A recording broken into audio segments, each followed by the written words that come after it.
Zippity-doo-dah, zippity-yay. Wonderful. Welcome back to the show. Now, I want everybody to sit down because this is going to come to a shock to most people out there who listen to public radio and are over 60.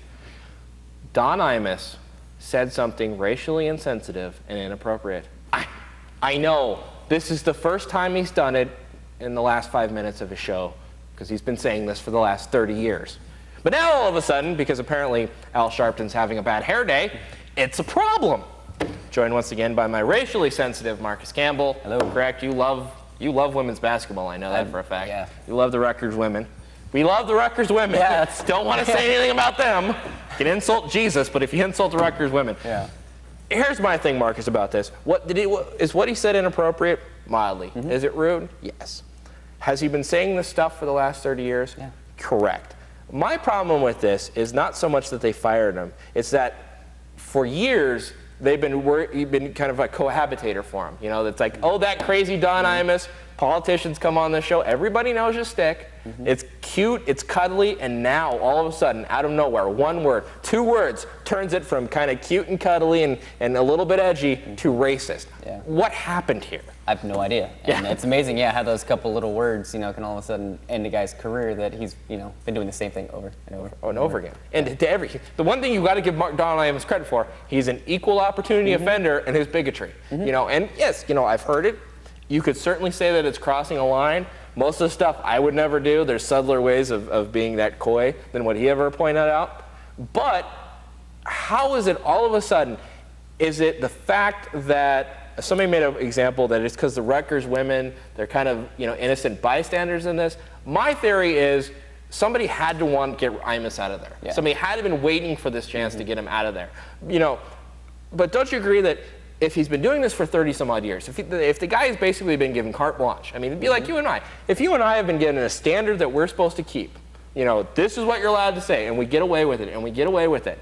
And then one day they come in and say, oh, it's now inappropriate. I think that we would be entitled for at least a second chance. Yeah, exactly. And it's not like, like the Michael Richards rant where, it was just, horrible, way extreme. This was in conversation.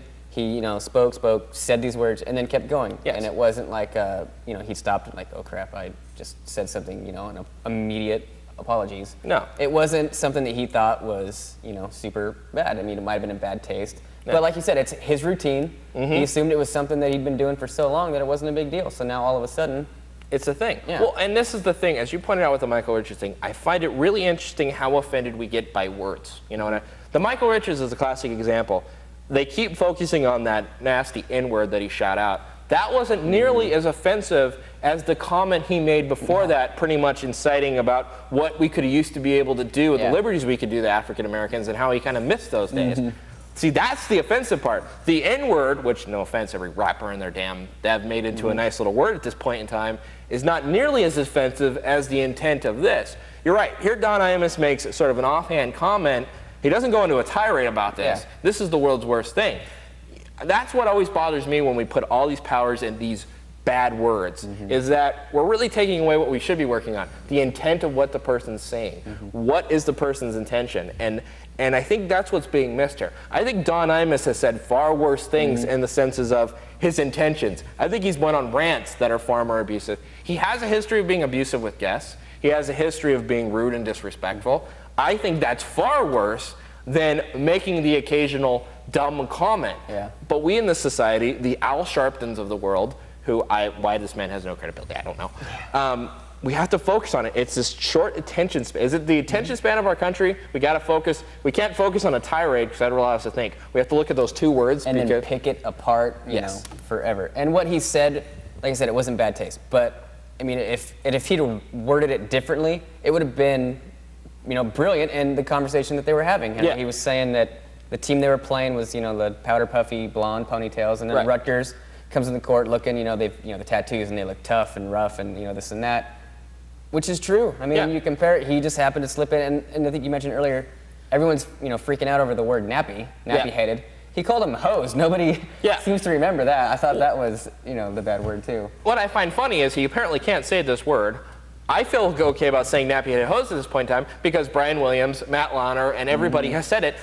the word, which apparently was so offensive for Don Imus, has now been said 5 million times over and over again, which proves my point. Now all of a sudden, when they use the word in that context, it's apparently not offensive because of the apparent intent, you know.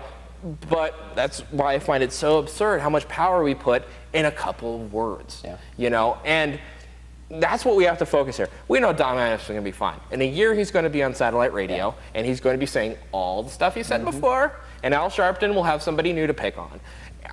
I think here's what should have happened in a realistic, perfect world. Okay, Don, we've been letting you do this for years. It's come to a point that we need this to stop. 2 weeks off to really collect your thoughts, decide if you want to go this path. Here's the new path.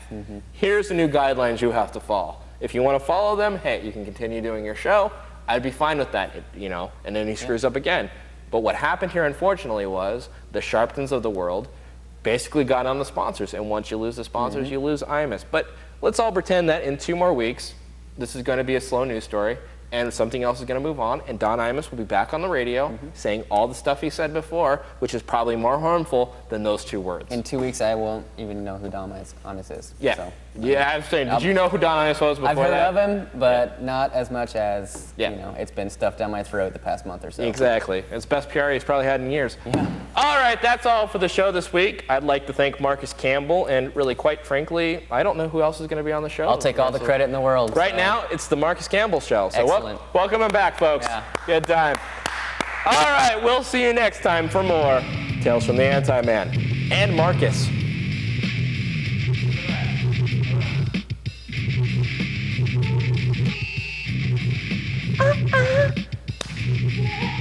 Gotta be a dance commander, because you know he's the only one that gives the orders here.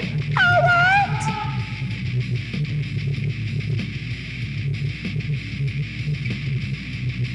A man without a face.